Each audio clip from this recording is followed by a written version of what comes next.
was like, whoa.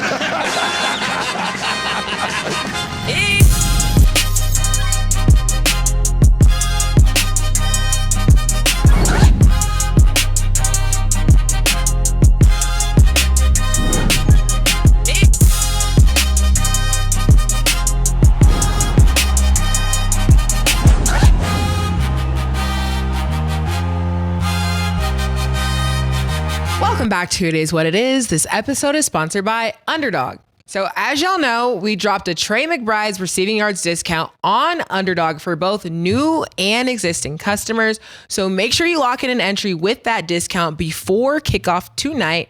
And we've got something new. You can now combine multiple picks from the same player in a single entry. If you think Trey McBride's going to go off, stack his receiving yards and touchdowns in one entry. So if you're new to Underdog, it's available in more than 30 states, including Georgia, Texas, and Missouri. So make sure y'all sign up now with code ITISWHATITIS, IIWII, to lock in that discount and play $5 to get $50 in bonus funds.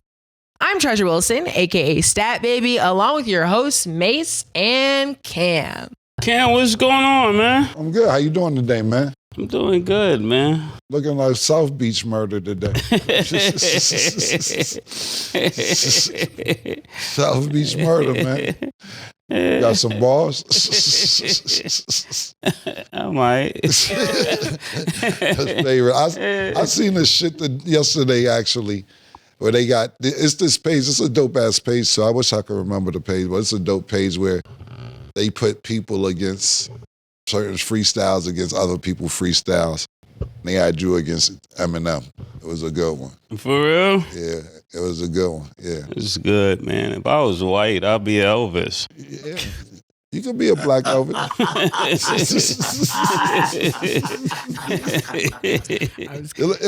A lot of people had you winning. They should have. I'm not surprised. Yeah. You know a Harlem nigga gonna go too far. No, what I'm saying is, you know, Eminem got wild. It was niggas in there. It was niggas in there who was like, Mace could never. But if you talk about the two clips they put up, you definitely won that. Yeah. But it was you know them. It's like this. It don't matter who it is. If you got your favorites, you got your favorites. But the two clips they put up, yeah, you definitely won that. But it was people in there fighting. And when you tap on, the only thing that was mixing out their bio was white power. That's the only thing that was missing. That's funny. It's all wiggers. That's crazy, because I was studying today, or I was studying different nationalities, and that's an interesting conversation. Yeah, it is. How are you studying different nationalities? I just like to know how to communicate with all kind of people, you know? That's a good trait. Yeah. I support it. Well, I'm sure y'all could hear Mike laughing in the background. Today, we are joined with our analyst, Michael Irvin. Mike, what's up? Hey, man, what's up? What's up, guys? Couple things now, man. Hey, first of all, Mace, all you want to do is be in them niggas' conversation. That's it. You won. You won. Yeah. I'm not internet savvy yet. Right. Hey. That means you still got life, dog. That's cool and that's great. So just get in the battle. And Cam, I'm checking on October 9th. I promise you, I'm trying to get there for that first comedy fest you gonna put on. Mike, I'm already checking. I don't even know why I ain't call you out. I ain't call your agent to see how much it costs for you to host this shit. Because the way you stay in the algorithm, you should have been hosting this motherfucker. I ain't gonna lie. You would have been a ill ass. You ain't gotta be nothing but be you. Yeah. We would have had a siren out there for you to round up, DJ booth, chest bumping, whatever we needed. We would have made sure. I don't know why I didn't call your agent and try and work this out, but Mike, I don't care what you do. If you're in New York and you happen to get there, you know you front row, balcony, backstage, whatever you want. Yeah. You get the pink carpet treatment, man. Whatever you need, let me know, man. No, I ain't know what I do. We ain't doing that, dog. Listen to me now. I don't know. The only thing will get you off that date, is, Ben Franklin, them niggas, George Washington's. But, I'll let them know that. Right. Nothing else will get that date October 9th. Unless somebody, the bag is so big that I run. But I'm going to be there. Don't even sweat it. I got to work it out with Liz. Thank you, brother. I can't wait to see you, man. I can't wait. Yeah, it's going to be dope. Thank you, brother. So we got a lot of fun topics today, but first we're going to start with our prediction for tonight's game. So the Cardinals will play the Seahawks. Mike, who do you think wins this game? Well, the Seahawks have been dominating this little battle for quite a while. And when I look at it and you come down to it, it'll come down to that quarterback battle again. And you guys will feel this. I mean, I told you, you New Yorkers, you know what I mean? Sam Darnold is playing some pretty good football. 154 passer rating last week. I know it was just the Saints. But the team is good enough that he only had to throw 18 passes. Seattle has a better running game than the Cardinals. Seattle will win this game. It'll be a good game. It will be a good game, but Seattle will win the game.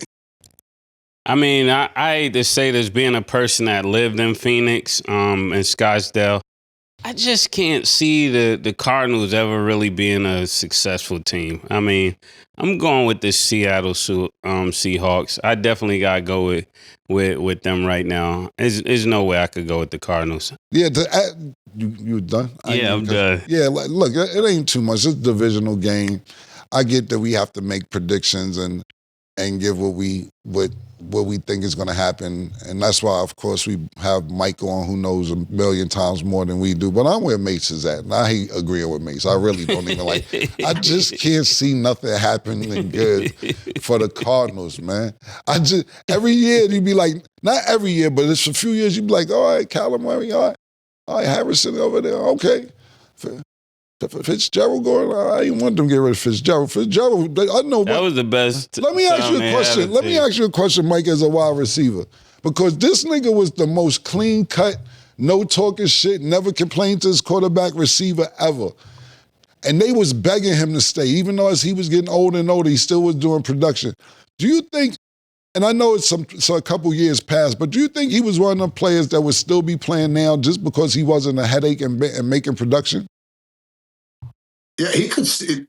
Hey, you know that's my boy. Larry Fitz is my boy. He's a great dude. I used to spend the summers when he was playing, me and my sons with him in Minnesota. That because he would always put on these receiver camps and bring me in to coach the players, the NFL players, and my sons were so crazy about it. So I could be telling my son something, and he just he doesn't listen.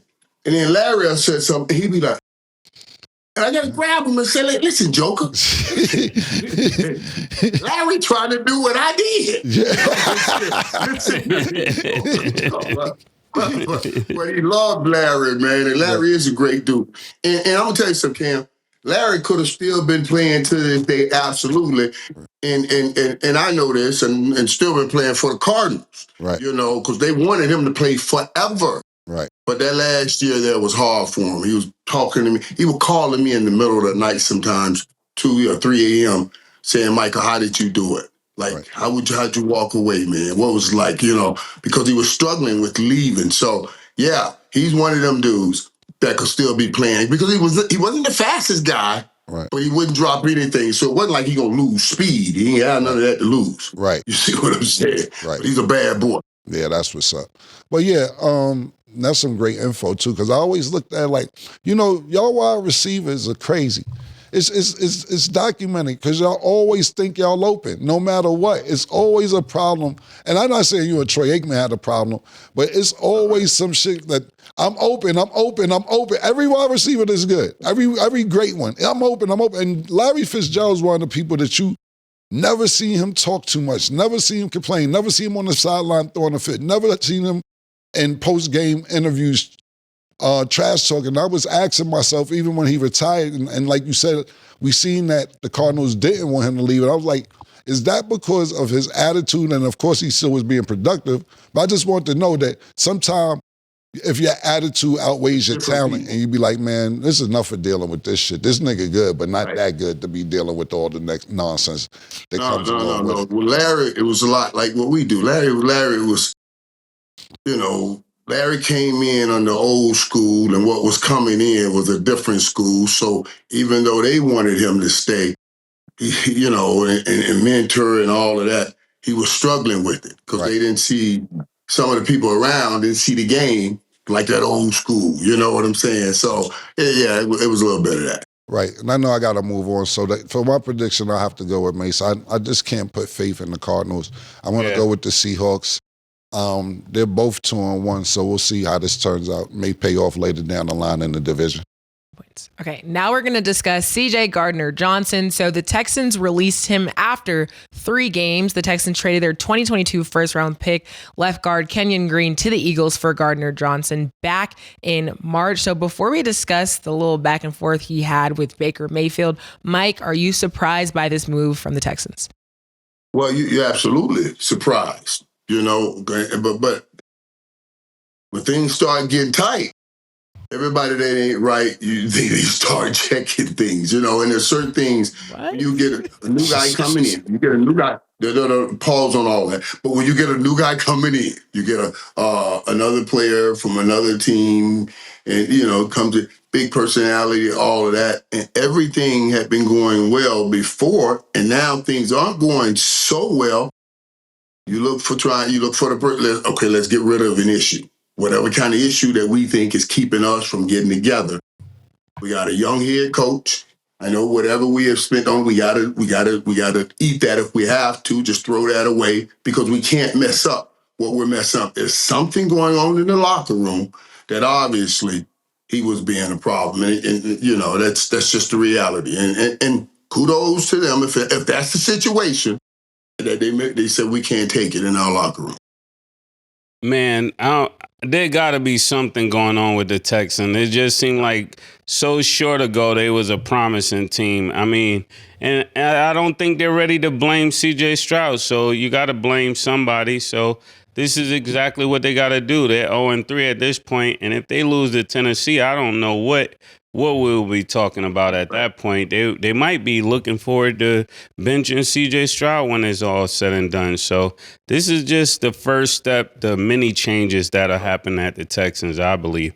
I don't believe they could just stop with this one situation. They would have to look into other pieces that's on that team because clearly this team is not meshing. Yeah, hate to agree with Mace again, but right now, Mike said it a couple weeks ago. He used the phrase, and he said, when you go to 0-3, you're in the danger zone. Mm-hmm. And they're in the danger zone, so now I feel like it's the blame game. What's the problem? What do we need to fix? What's going on? Let's start with this right here. And I can't speak. This is all speculation. I don't know what's going on in the locker room and what's exactly happening.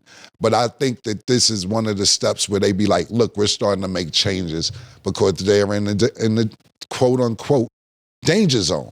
So I can't call it. Like I said, I'm not surprised because I'm not going to act like my eyes been on the Texans this year. I seen how they started off their first 2 games, and then I seen how they said, they lost last week.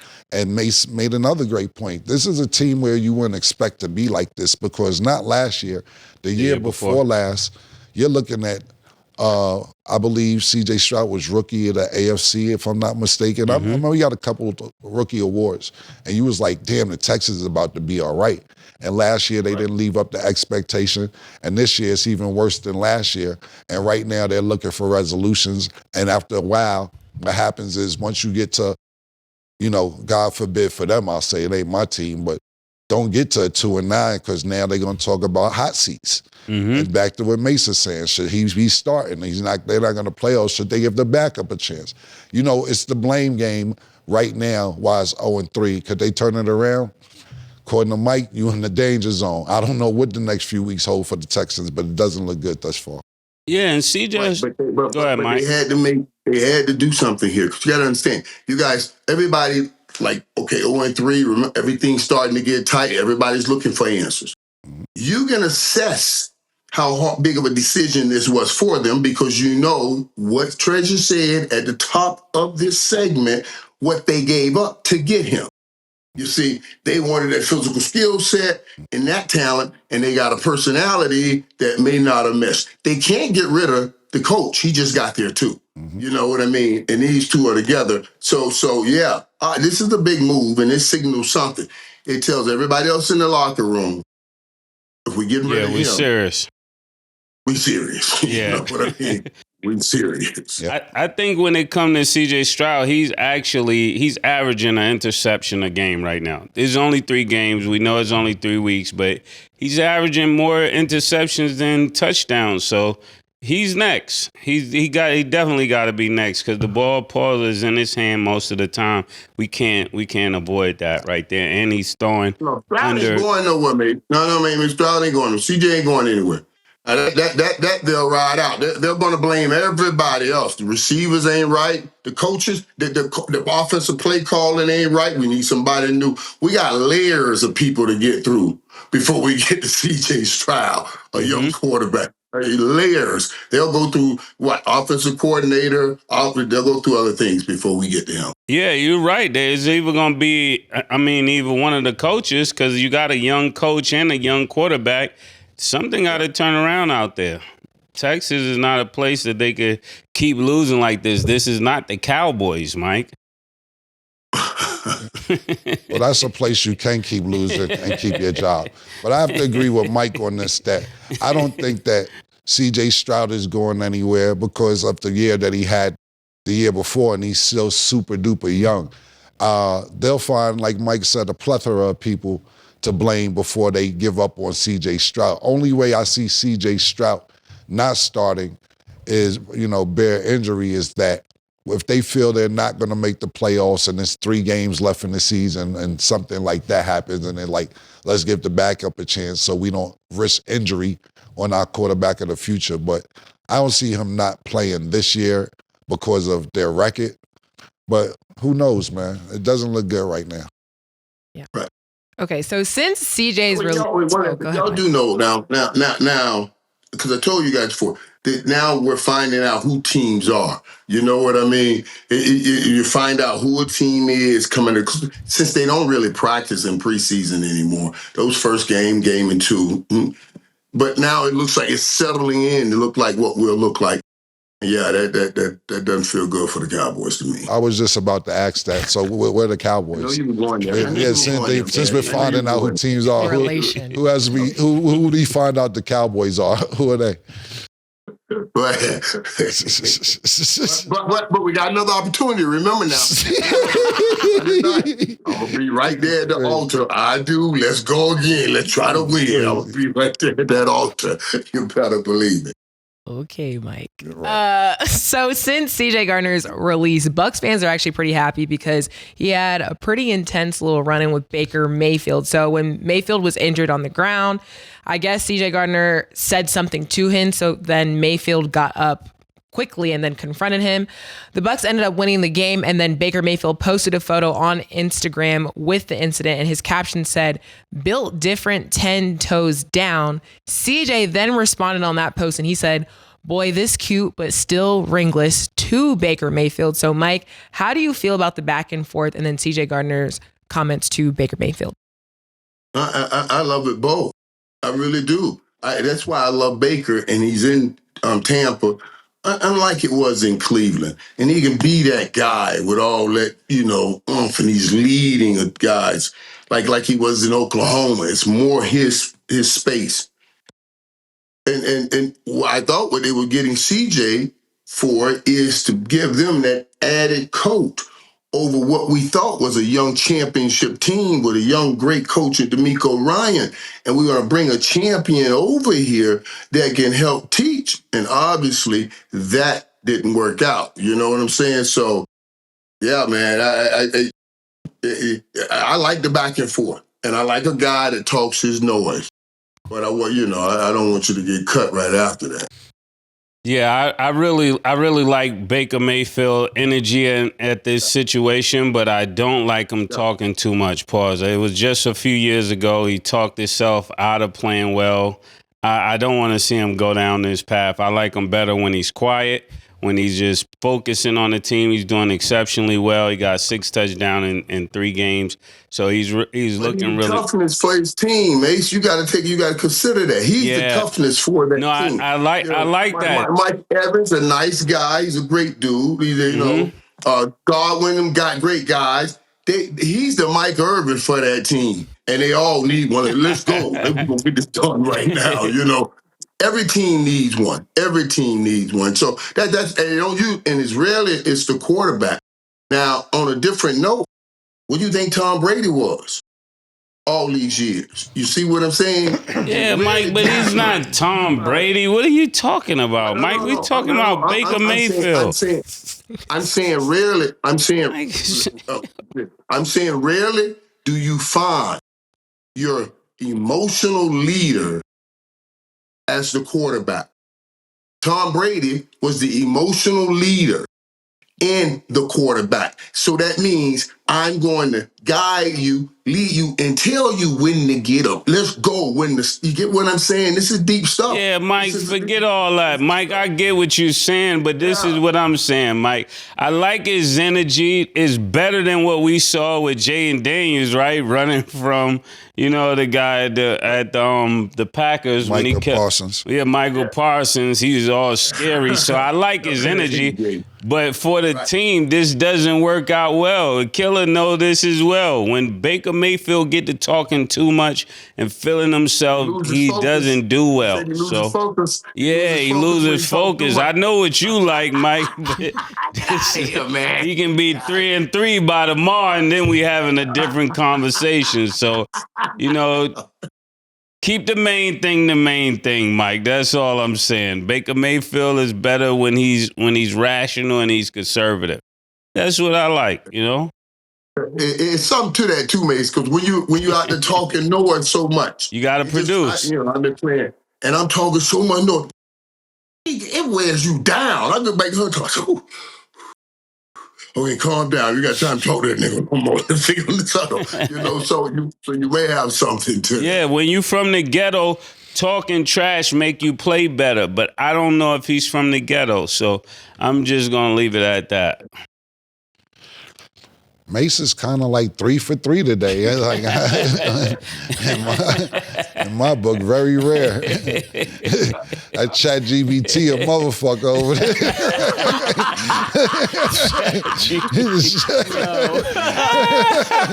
I chat GPT a motherfucker. My nigga murder got everything lined out.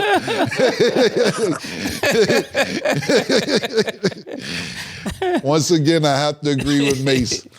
Mike, that nigga Baker Mayfield was very arrogant in college, very arrogant when he got to the NFL. Yep. I remember when he was getting to Cleveland, they was talking about he gonna be a bigger star than LeBron James was in Cleveland. And he was getting a bunch of TV commercials, and he was talking trash, and he was talking shit. And what happened? Being a professional, not only being a professional, being in the NFL, humbled that nigga real quick, humbled that motherfucker. And to where he's like, yes, I'll take a job with the Rams if the Rams will have me. Yeah, yes, if Tampa Bay will have me, I would love to have a job at Tampa Bay. This wasn't the Oklahoma flag-waving nigga throwing the flag in the ground, all type of wild shit. Nigga got humbled real quick, and he started playing really good. Yeah. He started playing great. Now, I get what you saying, Mike. If you got a team full of niggas that's all the same temperament, who's going to rally the troops?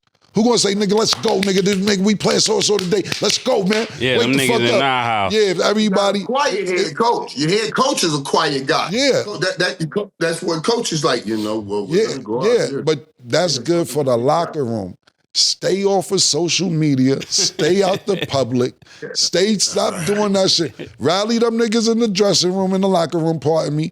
Rally them niggas on the field. Rally them niggas on the sideline. Get off of social media. Yeah. Get off of the TV talking. We see where this led for you. Averaging college kid. You just by this much right here. Matter of fact, this much. Right here.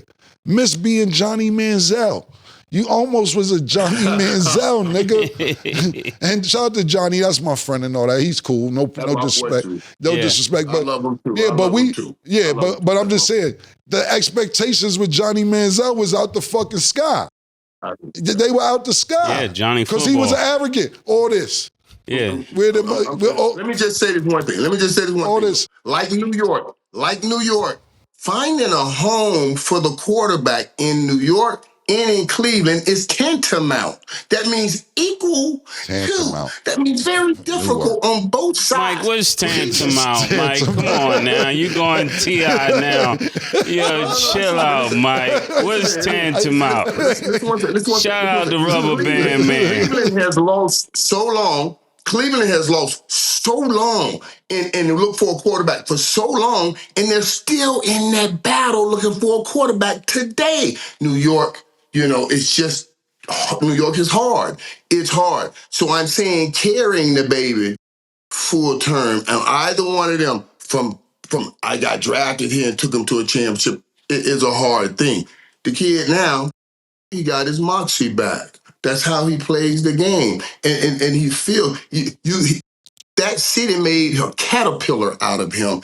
And Tampa Bay gave him back his butterfly. You understand what I'm saying? That's Mike, you lost me with the tantamount, man. We know what moxie mean, Mike. Define tantamount, man.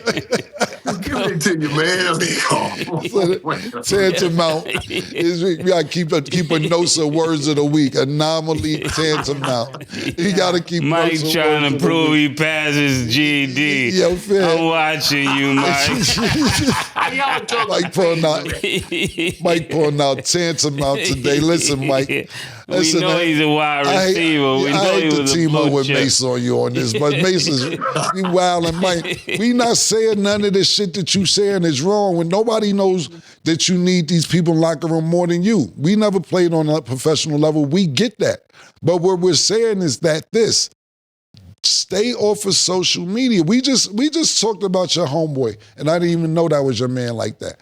I guarantee you, if Larry Fitzgerald had the same attitude that Antonio Brown had, they would have worn him out 10 years before he was even ready to leave. Sometimes keep your head low, produce, do the work, and keep a job. Baker Mayfield, now, don't get me wrong, he's looking great for Tampa Bay. Even last year, I think this year they're off to a tremendous start. Even though special teams helped them out last week. But I think they're off to a tremendous start. But let's be serious. Like even Murder just said, come on, bro, you talking about Tom Brady and Baker Mayfield. I don't even like you putting them in the same sentence. Secondly, don't ever put them in the same sentence, because when Tom Brady got to Tampa Bay with the same niggas, he won in his first year. You got all the pieces Tom Brady had, just about. In his first year, he won a Super Bowl. Don't compare them two, Mike. It's disrespectful, man. Mike, it's wild disrespectful, Mike, man. Baker Mayfield and Tom Brady is not a tantamount.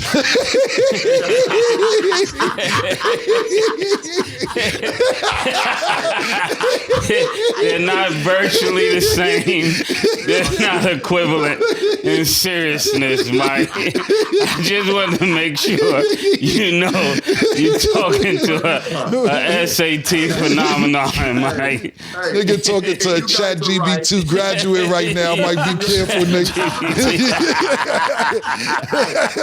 They are not equal to in results. They are not equal to in physical capability. But in mannerisms is what I was pertaining to. Okay. In mannerisms. And that's all I'm just giving you. Virtually the same. Virtually. No, nothing like that. Being the emotional leader at the quarterback position, which is rare. Quarterbacks are usually stoic, quiet, and don't say anything. Being the emotional leader at the quarterback position is a very rare quality, not something to diminish. I'm going to stop preaching. No, listen, Mike, and not to even combat with you, I'm agreeing with you. I'm saying like this, right? I'm Mike Evans. You got one. Yeah. Baker, like, nigga, you got to Chill out. Tom ain't do all this, Baker. Tom, I ain't even hear this from Tom. Yeah, I ain't even hear this from Tom, my nigga. You got to fall back. Matter of fact, let us tell you what Tom did. Matter of fact, and you handle it like that. Slapped on Lattimore now. Don't act like Mike Evans, a quiet brother that don't have some dog in him because he won with Tom. Remember when old boy Lattimore was acting funny, he came across his head in the game. So Mike, that's Mike you. Evans You talking about the whole Tampa Bay is quiet and temperamental. You threw Mike Evans under the bus as a quiet boy. We didn't do that. Right. You did that. Right, because Tom had that role. And then he brought it out of him. And that's why I'm saying he did it. All right, I'm telling you, Baker is trying to bring that out of them on the football field. All right, and you could go last if you want. This will be my final point on this topic. Yeah. Like you said, Tom's an emotional leader. Baker's an emotional leader. Would Tom go on Instagram and do what Baker Mayfield did? I'm just asking. No. Don't say you don't know. Don't say you don't know. Don't say you don't know. You know, come on, Mike. Now listen. Now, the depth of leadership is what Tom does is a whole nother level. Now, you know what I'm saying? Tom, when they had a tight end that was thinking about leaving Tampa. And he called him, he said, don't leave. He said, man, you're going to have a great year. He got with him, drew up the plays. He said, just learn this and we'll be great. And they won a Super Bowl. Baker's not doing all of that to that level. I asked you a yes or no question, Mike. All I asked you was... All I asked you was a yes or no question. Me to put him up against a guard in the depth of it. But no, Mike, he's not that. Mike, you're the person that brought up the word tantamount, Mike. Right. We're just holding you to the definition. All I asked you was Tom Brady, the same emotional leader that you said Baker Mayfield is that Tom Brady was. All I asked you was, would Tom Brady get on the internet and do what Baker Mayfield did? Because Tom knows, you know what? We got practice Tuesday and Wednesday, and we got a game on Sunday, and I got to go do this again. That's what it's about. And Baker Mayfield, and trust me, let me tell you something. I'm not one of these niggas. I just want you to know, and people already know, but I want you to know, Mike, and Murder and the Stat, and they already know, and the fans already know. I'm not one of these kumbaya niggas neither. I'm with all that shit talking. I don't like when niggas trade jerseys at the end of the game and be like, hey, we're friends. Hey, everybody. I don't like that shit. I'm not really in it. I'm not saying don't be friends, but let me think that you don't like this nigga so when y'all are competing that I think that you have an edge. I'm not him. But all I'm saying is that history shows that Baker Mayfield publicly talking shit does not compliment his play. That's all I said. That's it. That's all I was trying to get across. These are all good takes, and you guys all think different things. In the comments down below, let us know what you guys think. And they play Philly. They play Philly this week, so, boom, boom. Baker comes out and busts some butts. Ain't nobody gonna say nothing. Hey, yo, Wait, Mike, chill out. And then second of all... Okay, win the game. Okay, win the game. Pause. Yeah. But listen, I really like... all of it. I like Tampa Bay. I think they're a strong team in the NFC. I really do. And plus, they're in a weak division, so they're going to go to the playoffs. That division don't even be 500 and niggas go to the playoffs. So we know Tampa Bay is going to make it to the playoffs, and this will be a good test. I'm not rooting against them. All we saying is, Baker, you've been doing well, and you haven't been talking shit. It's not even a big discussion for me. That's what I think Murder was trying to say. Yeah. You've been producing without social media, without getting on the post-game interview talking shit, saying, yeah, well, that's what I expected because I wanted them niggas like that. You've been real? Yes, because the offensive line has been helping us out, and our coaches have drawn up some fantastic plays, and I couldn't have done it around. Don't go back to Oklahoma. Don't go back here until you win. If you win, I beat Oklahoma, Baker Mayfield. You haven't got there yet. That's all I believe Murder and myself was trying to say. Good points. Okay, so on the topic of quarterbacks, since we were obviously talking about Baker Mayfield, from what you guys seen heading into week 4, what do you think, in your opinion, has been the most surprising quarterback situation? So who do you feel like has performed better than you thought or even was just doing way worse than you thought? Mike.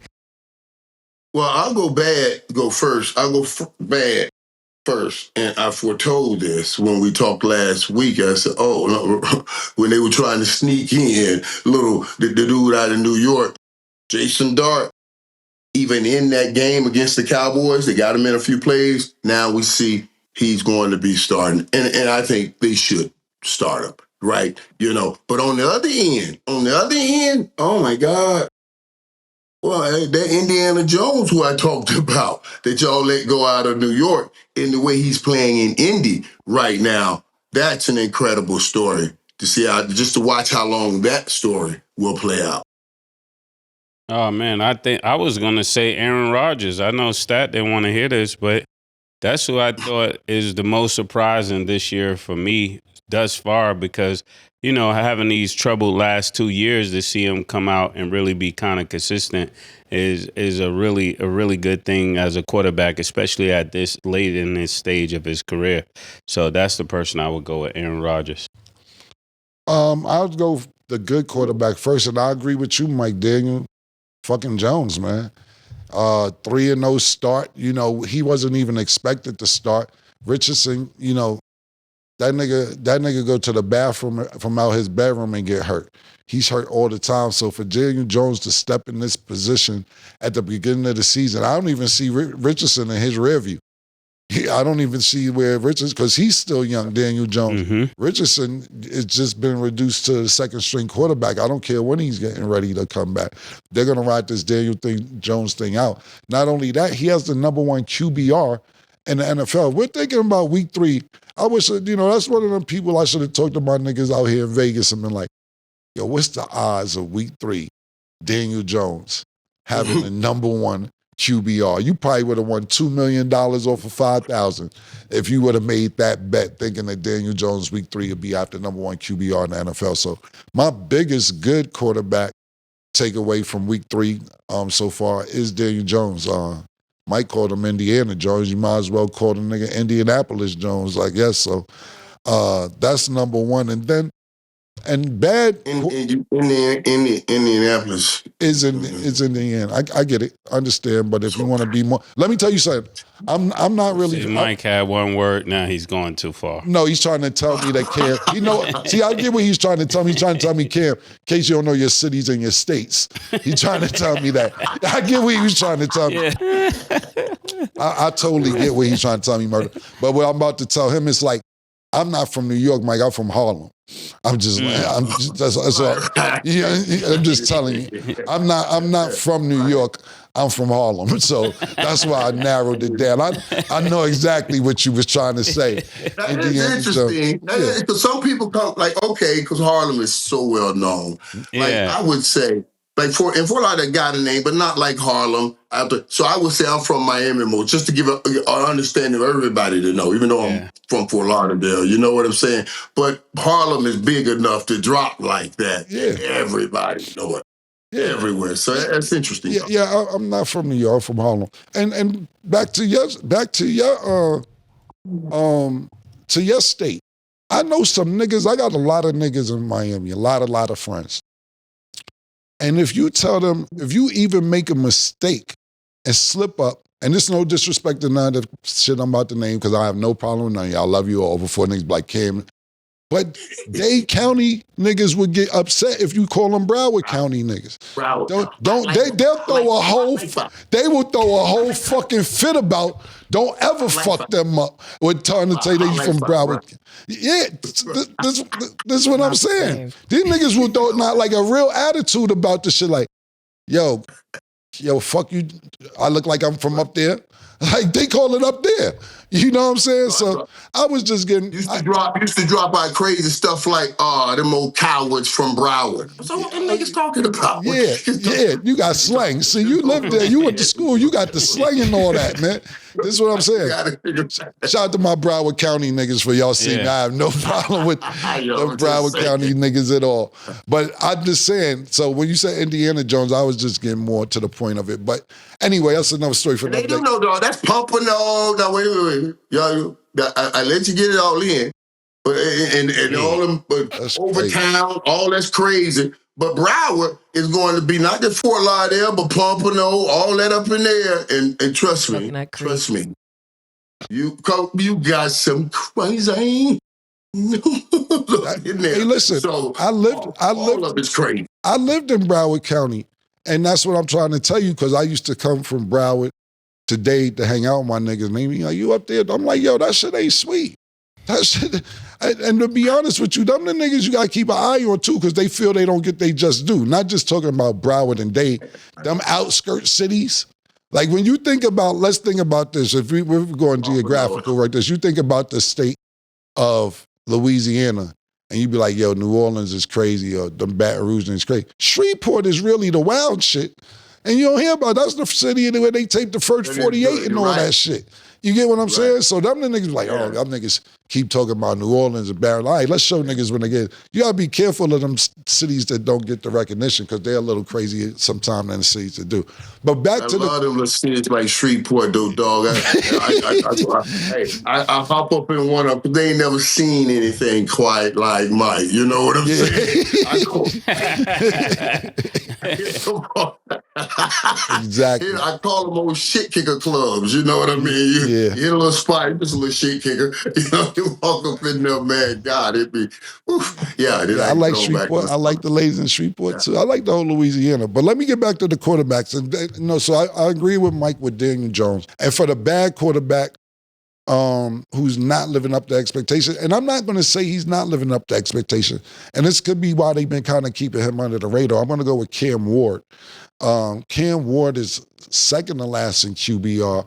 The Titans haven't been looking good. And let's think about this. This is the most that we've seen a number one pick not being talked about leading up to the regular season. Right. And we know that Tennessee needs some pieces, and he needs some weapons and a whole assortment of shit around him to get that right.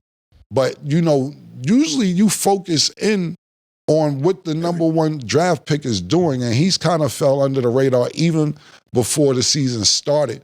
But if you're paying attention to his numbers and what Tennessee is doing, it's not really well at all. So I would say that's my most disappointing quarterback is Cam Ward, and Daniel Jones is my most surprising quarterback in a good way. Okay, good point. But that, what you just said would be the most, I don't know, egregious thing I would say would pull out of even this class coming into the NFL. That the first pick, Cam Ward, nobody's talking about, and now he's really getting the chance to grow without all of the woof, the bad. Now the fifth round pick, Shedeur Sanders, is where it all went. You know what I mean? And we followed that and continue to follow that situation. But you're right, Cam. And nobody's talking about it still to this day. Right. So he's it's a good thing for him. I agree with that. Because it's a good thing for him that he'll get a chance to kind of get through this year with, this was a learning year without the focus that usually that first pick gets. Yes. Okay, so athletes making music and NBA players splitting their girls' rent, we will discuss after the break.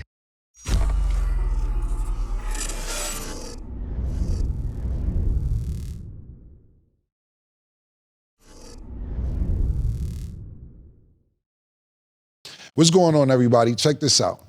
We're paying attention up here. It is what it is. We're reading the comments, checking the emails, and paying attention to our subscribers. And we see that you niggas got something to say. So what we're going to do every Friday, starting next Friday, is let a few of you niggas on the show via Zoom. Yeah, send your email right here to this email at the bottom of the screen, and we're going to let y'all get on the show, depending if y'all have good topics to talk about. If it's something you mad about that we're not doing right, or if you want to fight for your team, or you feel that Mace is too title town, or Cam, you done for dealing with Cincinnati Bengals, or whatever it is, send us a video and we'll get you on the show starting next Friday.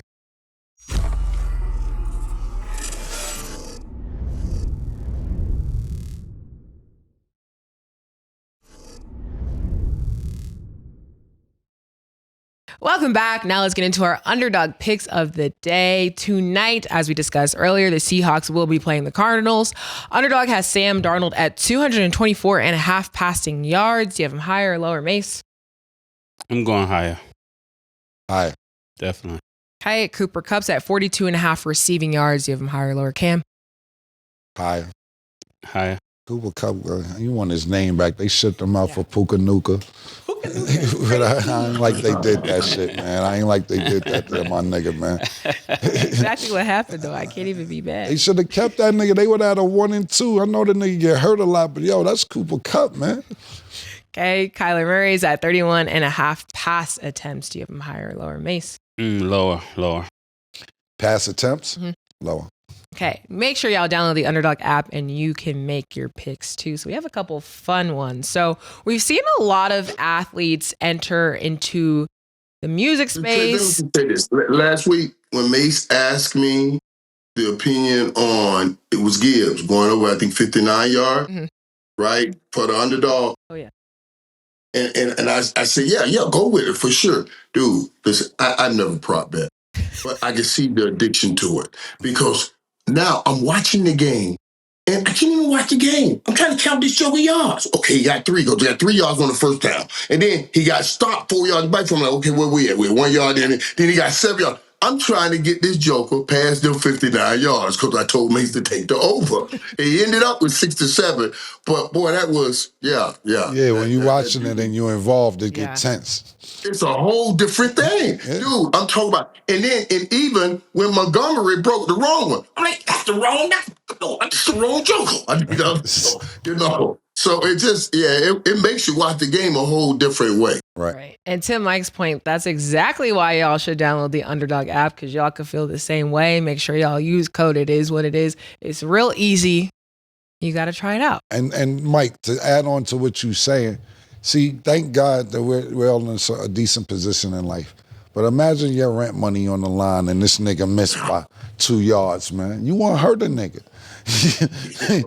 You start going on their Instagram and DMing them and all this shit, you suck ass nigga. I gotta wait 2 weeks till I get paid. Next time I'm fucked up all week because you want to take a knee and run the clock out. It's like all that shit matters. You're right. Okay, so now you're right then. Okay, because I don't think about all that. I ain't gonna pay attention to all that, but some people do. And now that goes back to the Baker Mayfield. That's why you're telling us there. Because see, that right there is something different. Yeah. That's something different. Okay, so we've seen a lot of athletes enter the music space. Just in you guys' opinion, does it seem like athletes and entertainers sometimes want to live each other's lives? What's your opinion on that, Mike? Yeah, everybody always says it's, greener on the other side. And the better ways it works out. Like when I saw Keith Sweat, I would love to have a voice to sing in or here. You know what I'm saying? So, and singing too, but I can't. That is not what I expected you to say at all. But I can't do that. See, Mike, I see where Mike coming from because you got to think about this. Mike and Keith the same complexion. Mike had the waves. Mike had the all that. Yeah. Tomorrow they're gonna have Mike and Keith. Tomorrow they'll be Mike and Keith side don't by let side. Don't let Mike twist fool you. Mike got the smooth shit. Yeah, Mike might have been posing to Keith sometimes, man. Hey, but seriously, that is a great question, though. It's a great question because is it something that we only think is attainable? So once each of us attain it, because we're looking for money and fame, and those things are attainable in those two fields for African Americans. You know what I'm saying? And then we like the interchange. I guess we'll get. I don't know, but it is an interesting thought. Yeah, I definitely can see how both particular fields and athletes and entertainers wish they could live each other's life. I'm just gonna go on the record and say the best two artists that came out of sports have to be Deion Sanders and Shaquille O'Neal. Yeah, music. Yeah, Kobe how my ass taste. That was a good jam. What we're talking about? That, you remember that song he put out that time? Dude, y'all don't remember that song? Y'all don't remember the song Shaq put out? Shaq had some Oh, you got some rap song out messing with Kobe one time. Oh, yeah. Tell me how my ass tastes, pause. That's You did a what I said. freestyle. Yeah, Shaq, Yeah, no, that that's was why wild. if you know it was a freestyle, I know what you're talking about. That was wild. Yeah, that was wild. Right. Yeah. So, but you just, that's what I'm saying. So that's what you just named top of the line? Well, nah, Shaq got multi-platinum albums. Yeah. Like, come on, like we not Shaq I'm just sold more. messing with you on that. Yeah. I was just, I know Shaq killed it. I was just got bringing back platinum. up that situation. Yeah, I ain't gonna front that. Tell me how my ass tastes was pause. That was super wild. I understand, but Shaq sold more records than rappers, man. And that's what it's about, taking advantage of the opportunity. I'm hot. Let me get the Fushnikins. Let me go get Mobb Deep. Go get all the hottest rappers and sell 3, 4, 5, 6 million records. You know, one of his albums sold 3 million records on one album, and he put out a lot of albums and music. So I gotta agree with that as far as Shaq is concerned. I know Dion definitely had one of my favorite joints. Must Be the Money. That must be. He wasn't even she over here singing Must Be the Money. It was good. I heard that first. Right there, but I heard that first. You was in the studio when he recorded that, Mike? As soon as he hit it, I went to Atlanta. He picked me up. Remember, we had those SEC Mercedes where you cut the roof off the top back then. You know what I mean? They wasn't putting them out, so we bought them and cut the roof. And he came and picked me up. Talk that shit. He had just dropped. He said, "Listen, I'm about to drop this right here. I want you to listen to it." And we were riding around Atlanta, popping on that baby. What? Must be the money, boy. Yeah. That's what it's about. That's a fact. And that song feel good when you got money. I know it do. Yeah. I know it felt good. It was funny, boy. Yeah, that was fun. But that was fun, man. Yeah. And dog, think about this. I'm here, and we're talking about this 30, 40 years later. And you know think what about I mean? this, Stat 24, and she know the song. Yeah. She wasn't even born. Yeah, Right. That's a hell of a thing, man. Yeah.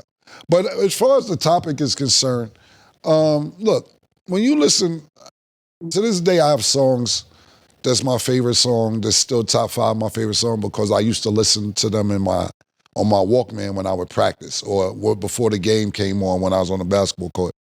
The music that was on the layup line, they used to get me hype. So to me, music and sports are always gonna have a correlation, especially for athletes, because they use music to motivate them during practice, before games, before anything else.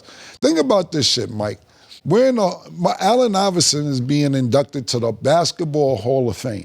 The Basketball Hall of Fame. And he gives me and Mace a shout out at his Hall of Fame speech. All the coaches he played for, all the players he played against, all of the Thompson, Georgetown, everything that helped him be a Hall of Famer.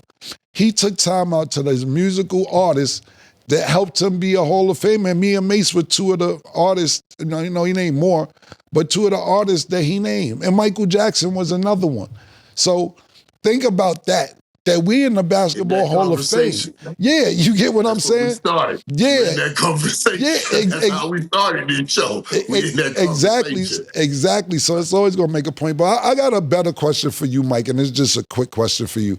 So like when I used to, some of my songs that I do, you know, a lot of it is true. Some of it is a little over the top for it to make sense.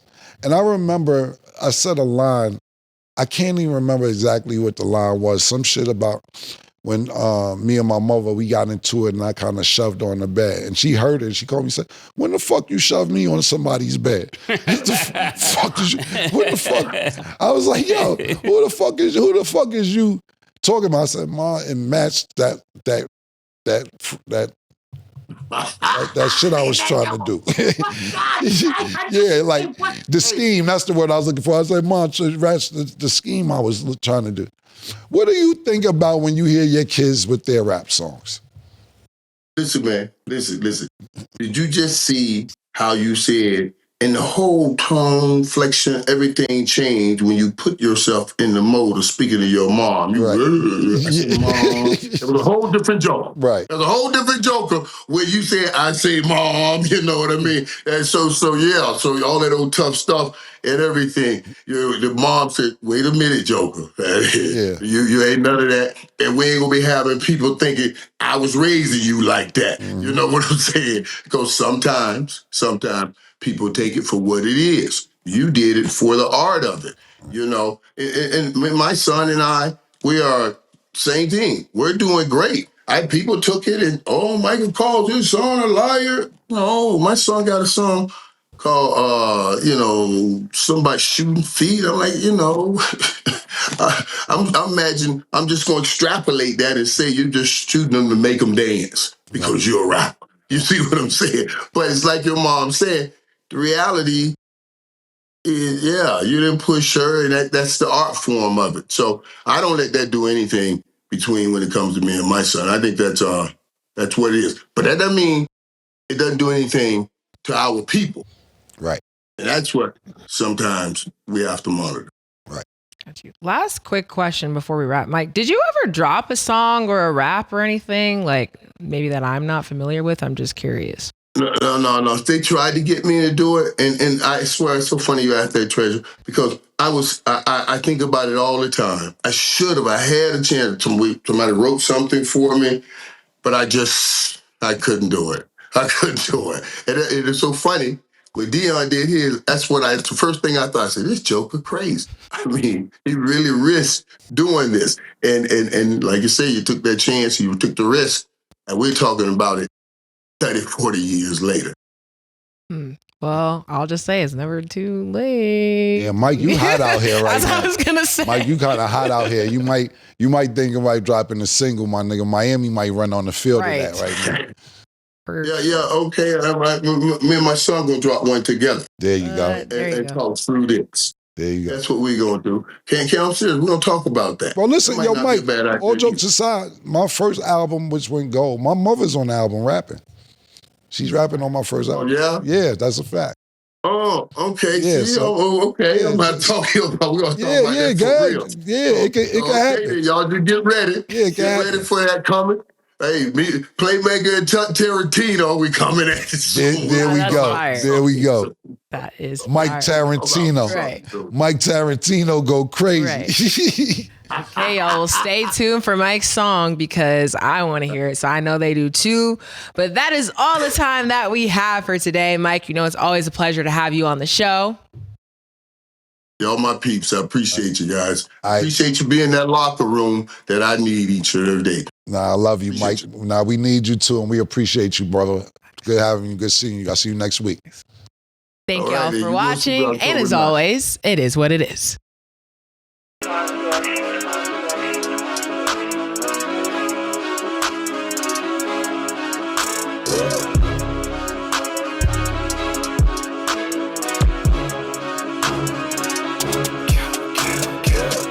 What you want, nigga? Everything, nigga, super size.